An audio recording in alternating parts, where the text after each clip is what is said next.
painted a picture with beautiful hues.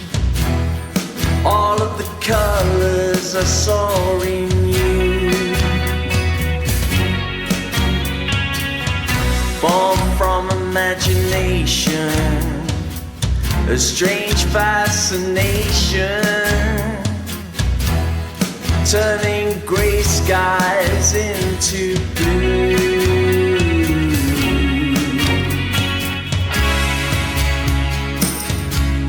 Say it was true. Oh, that it was reality.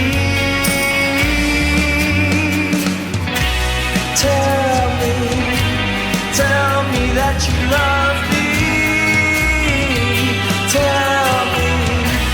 Tell me, say that you want me. Tell me, just come and tell me.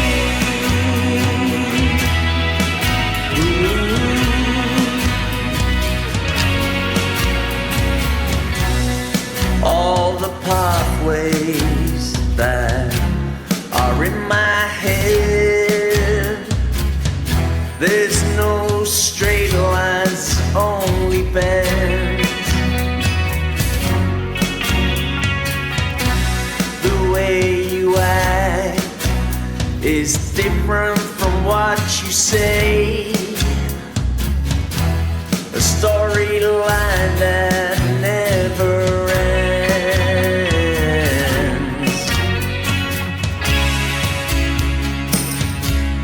Say it was true. Oh, that it was reality.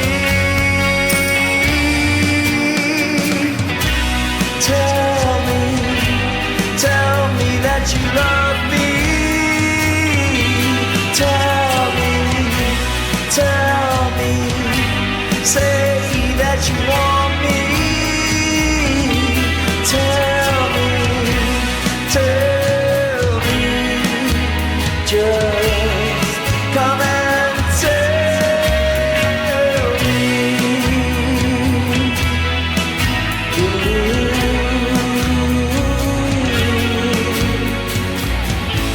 I know my emotions got the better of me,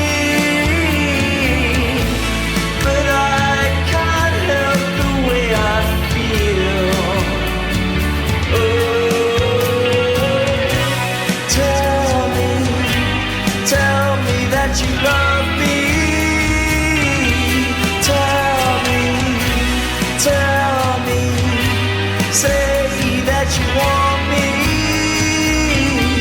Tell me, tell me, tell me, tell me, tell me.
Okay, you are listening to 96.9. It is All FM. It's Wednesday Drive Time Show with me, Kieran.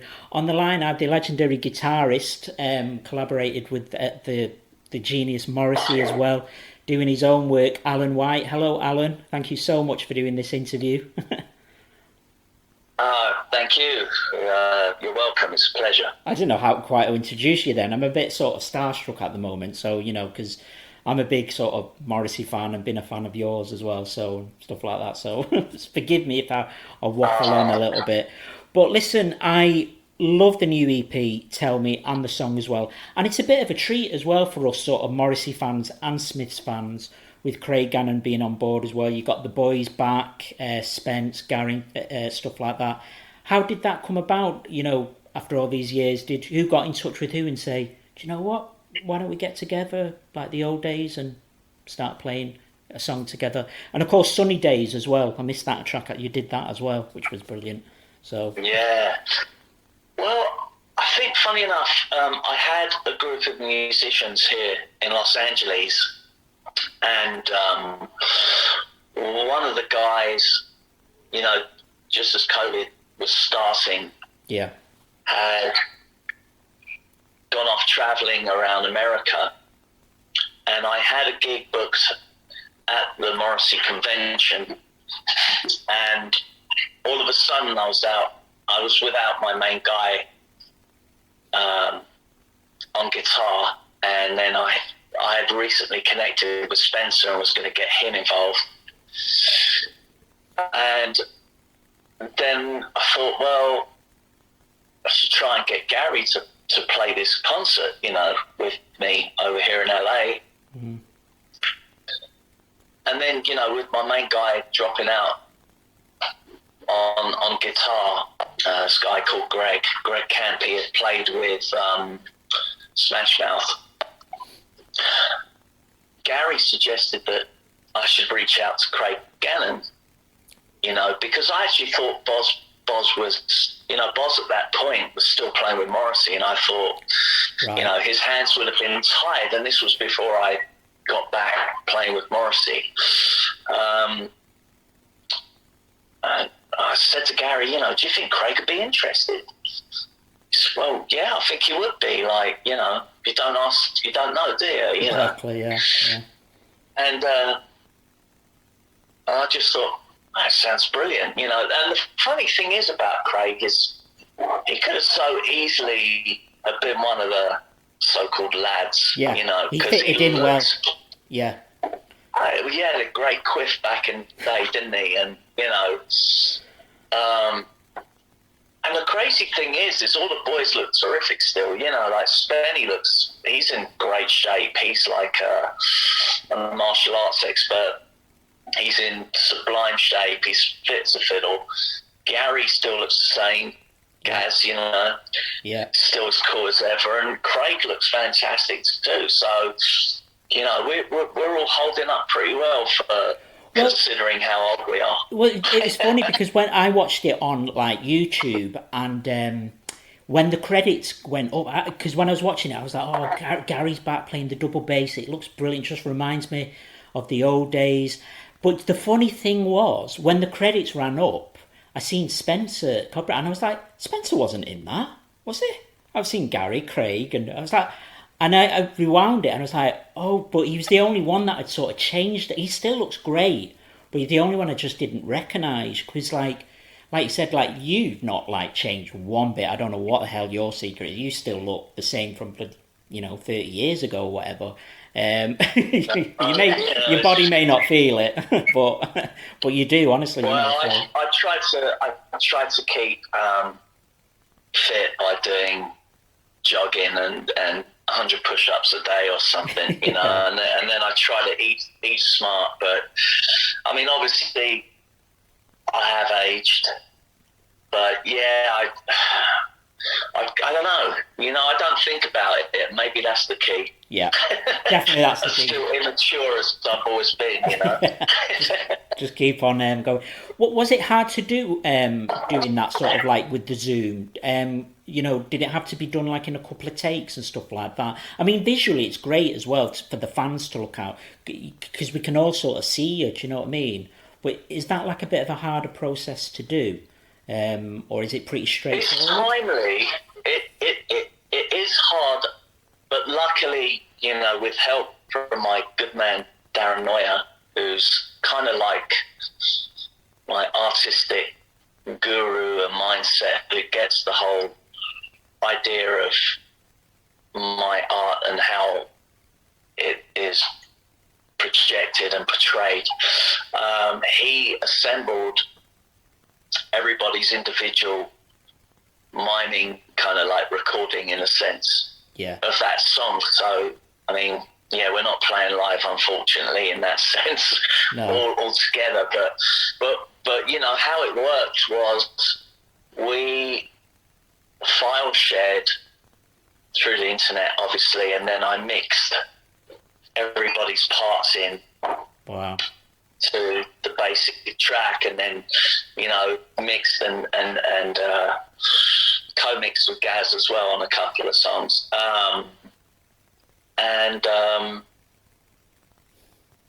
Yeah, actually, it's pretty much Gary Day's mix of Sunny Days. Yeah. But all I did was fly in my vocal mix onto that. Yeah.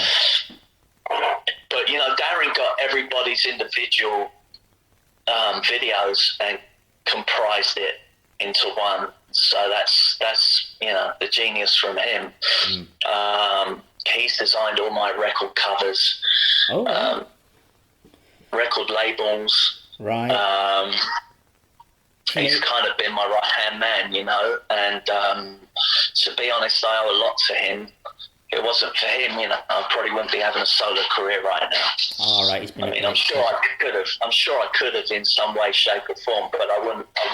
It wouldn't have been artistically as good, you know. Like, Yeah. I could have just released stuff digitally, but, you know, thanks to him, you know, I have my own website. I sell my own vinyl, sell my own t-shirts, Yeah. and various other products that he's helped design. So he's been really instrumental in that. But it was a lot of fun doing the lockdown stuff with the boys, but it is time consuming because, you know, I have to wait for them to track on stuff and to send it to me, and then I've got to mix it, and then they've got to go and record, you know, like a video or something, and then send it in, and then Darren's got to piece it together. So yeah, it was quite a long process. Yeah.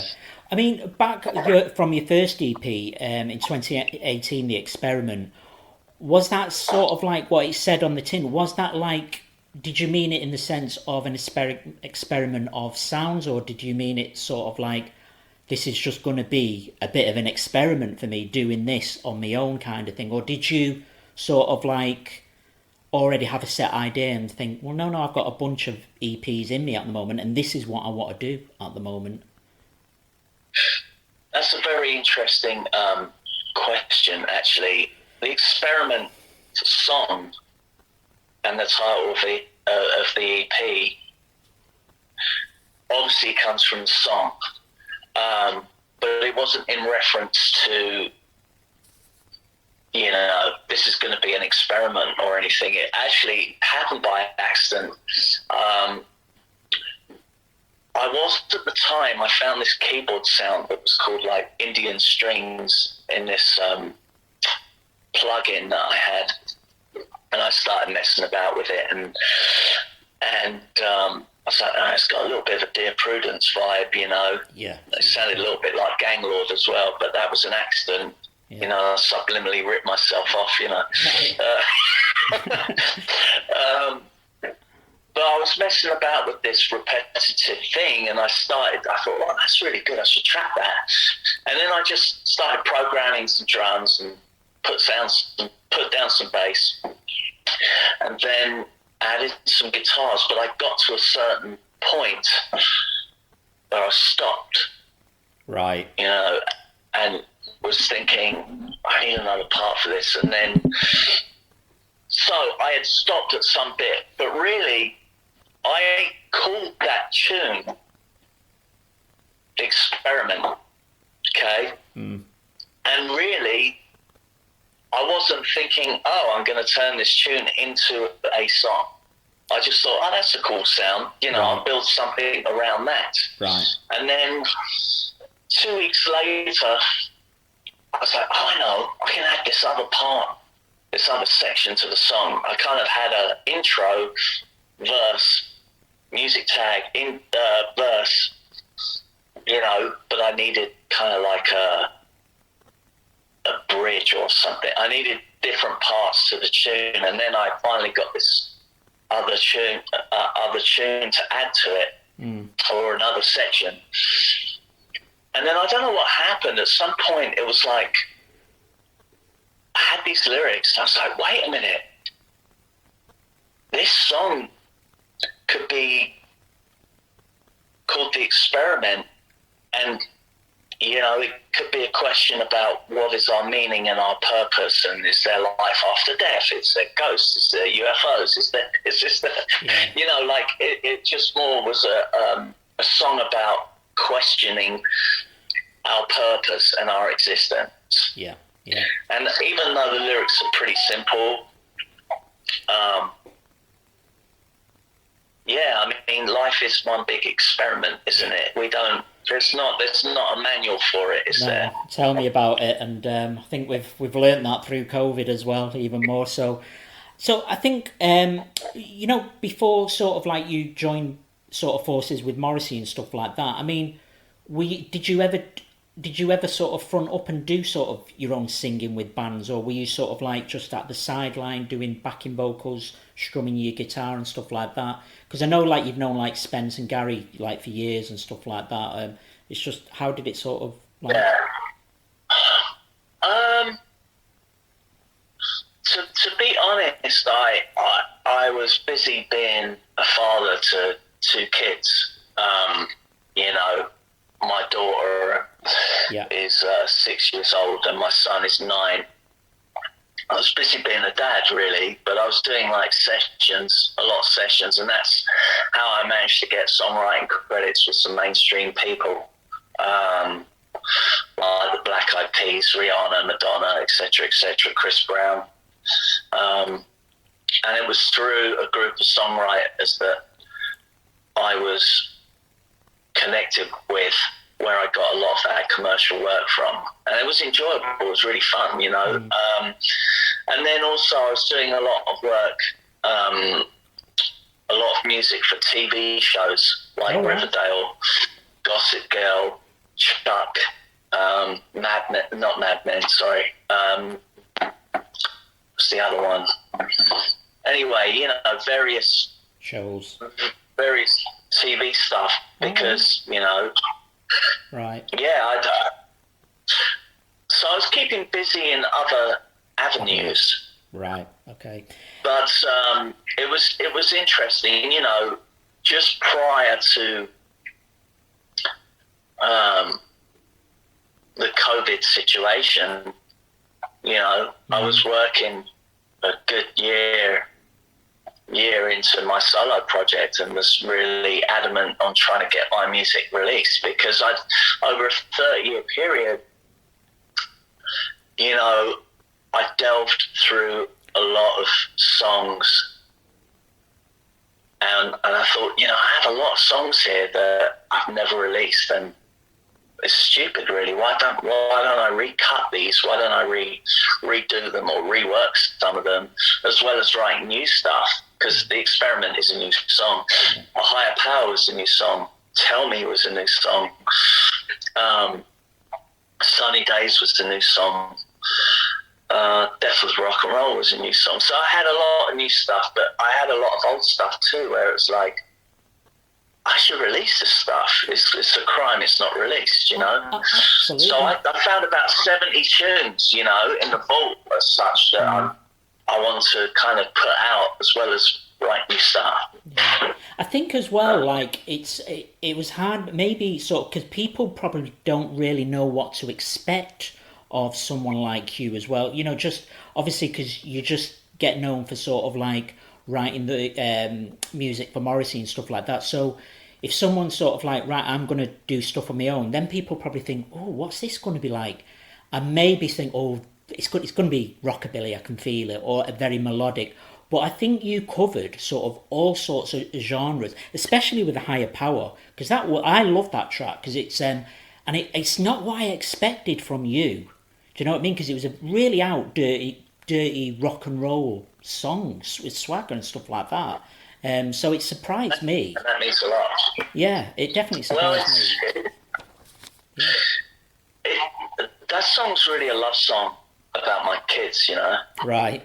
A lot of people don't know that, but it's a very anthemic kind of song, you know. So a lot of people say that sounds a little bit like the Bunnymen or U2 or something. Yeah. But, you know, growing up, I was really into those bands. So I think I wear a lot of my influences right across the board into my own music. You know, like, say, Crossroads has more of a Nick Drake kind of vibe, folky kind of orchestrated vibe. And, you know, well, he was fantastic. He was amazing. Yeah, so I think I wear my influences. I think with songwriting in general, or music, you know, if it feels exciting and it feels really good and natural for you, then you're on a good path, you're on the right path. Lyrically, obviously, I've got massive ways to improve. I mean, it's hard playing with someone like Morrissey, who is literally the best lyricist in the world. So I think, you know, some diehard Moz fans are like pretty disparaging about my lyrics, but, you know, Morrissey's like the best. What can I say? Yeah. You know, he's got you know, 30, 40 years probably more experience than I do lyrically. but I mean, but I do. You know, it's about feel. You know what you feel. I'm singing my truth. You know, that's all I can do. And has LA been an influence to you, kind of thing, in the way you write and stuff like that? Because you've been there in LA a while now, haven't you? Too long. Hell, Hey, listen, Alan, if you want to swap at some point, you come to rainy Manchester and I'll take your swap. We can do a swap anytime. It's really funny, you know. I think in general, I'll be honest. I'll be honest. I think the weather here is better for my well-being, for sure. Yeah. But sometimes it gets so bloody hot out here, and it literally is Groundhog Day, you know. It's like sunny and hot, you know. But that's why when it rains here or when it's cloudy, you got to enjoy it, you know. It's like, it feels like England today. Great. But, you know, too much of anything is can get really dull and boring. Like too much rain, you're sick of it, right? Yeah, absolutely. Yeah, I can vouch for that. Definitely. So it rains a lot in Manchester, doesn't it? Yeah, well, it's not stopped today, believe you me, Alan. You know, first day of summer really? Apparently today, and it's like, just you wouldn't think it looking out my window here. So with Tell Me as well, did you do like a little promo sort of launch thing with fans and stuff like that, like a record signing of it recently? Was that, or was that quite a while ago? Yeah, well, I did a record signing at Chaos Records, which is in West Covina, which is an area of Los Angeles. And it was amazing. There was like a couple of hundred people showed up and spent about 3.5 hours just continuing signing stuff. But, you know, it was wonderful, and it was a real pleasure. And, you know, I'm just grateful that I'm still making music, and it's been very enjoyable, you know, going back and playing with Morrissey as well, even though it's halted a little bit, like what I was doing. But, you know, it's good to be back. It's good to be playing. I definitely still want to continue my solo project, as, like I said to you, you know, I had over 70 songs over a long period of time, and I was like, I should release like a lot of these or recut them, redo them, and it's silly that they're on the shelf. So I think it's important to continue the freedom of expression. That's what I call it. It's like freedom of expression, and whether it be good or bad or what, at least I'm expressing myself, and that's all I can do. And luckily, some people, and quite a few people, are getting it. But me as a solo artist right now, I'm so underground. I'm pretty much 6 feet under. Well, I think that what people like is about you. You've always interacted with your fans, and a lot of artists, they see that as a separation.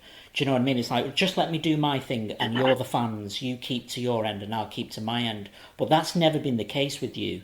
You've always been interacting with the fans, and and stuff like that. And I think that's what people really appreciate it. Because you take that time out to do that. With a lot of sincerity. I'm just grateful to them because, without them, I don't have a platform to stand on. So that's the way I see it. And I'm also a big music fan too. Yeah. I'm also like, wow, I just met Ian McCulloch, or I just, bumped into so-and-so from Public Image, you're like, whoa, Yeah. So I'm the same as these people that think that of me.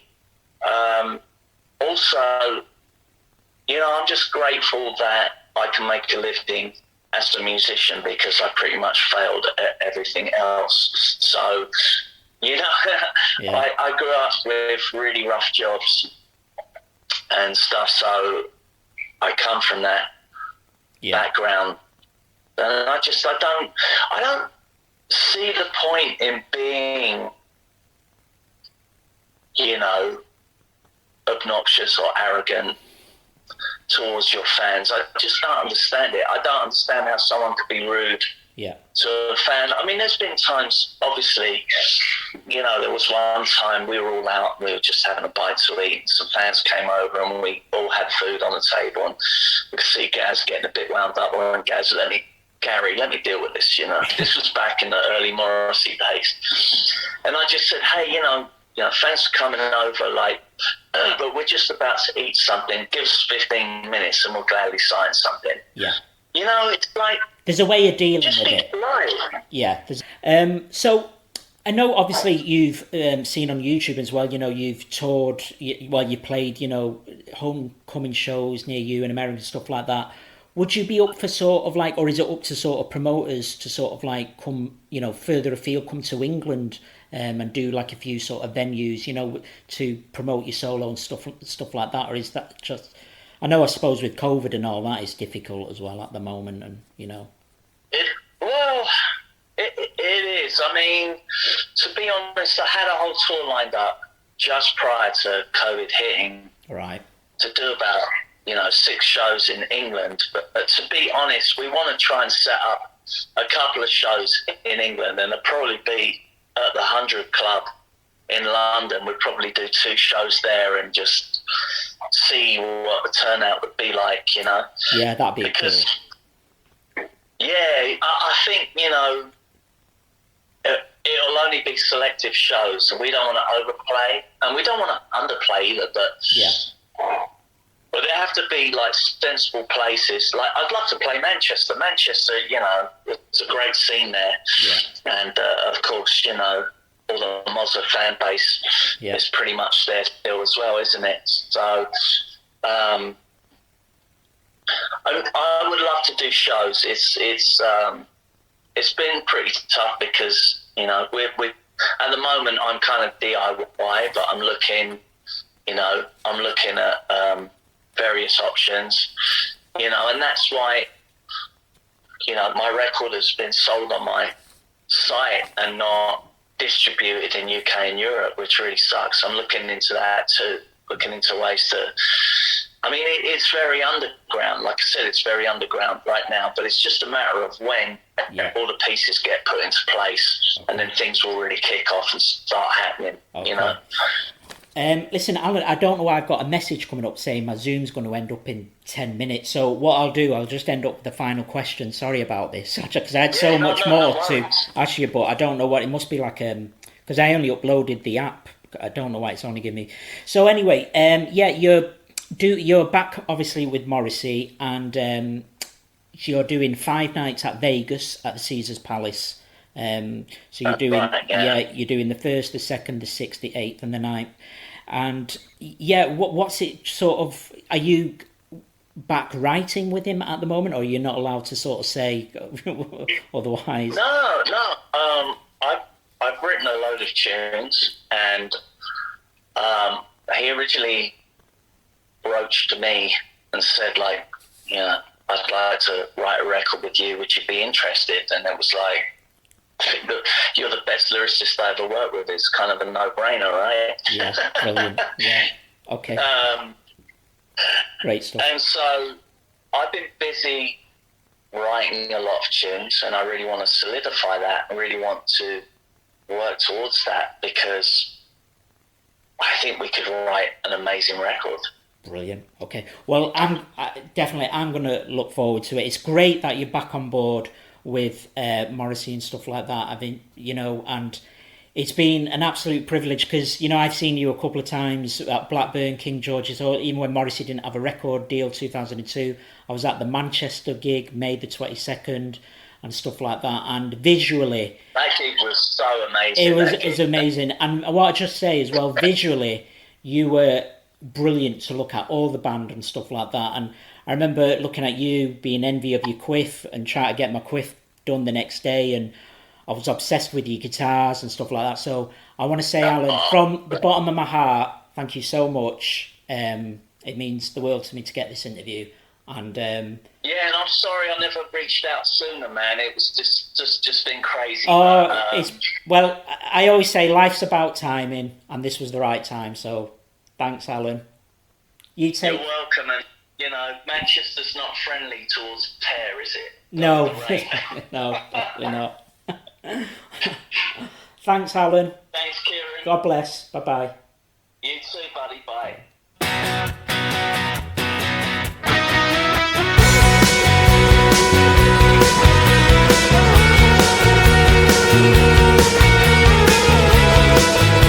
Los Angeles,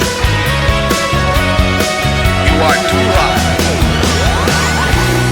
You have never been in love until you've seen the stars reflect in the reservoir. And you have never been in love until you've seen the dawn rise behind the home for the blind. We are the pretty, petty things, and you're standing on our streets, where Hector was the first of the gang with a gun in his hand, and the first to do time, the first of the gang to die. Oh my, Hector was the first of the gang with a gun in his hand, and the first to do time, the first of the gang to die. Oh my, you have never been in love until you've seen sunlight thrown over smashed human bone. We are the pretty, petty things, and you're standing on our streets, where Hector was the first of the gang with a gun in his hand, and the first to do time, the first of the gang to die. Such a silly boy. Hector was the first of the gang with a gun in his hand and a bullet in his gullet, and the first lost lad to go under the sod.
to sing.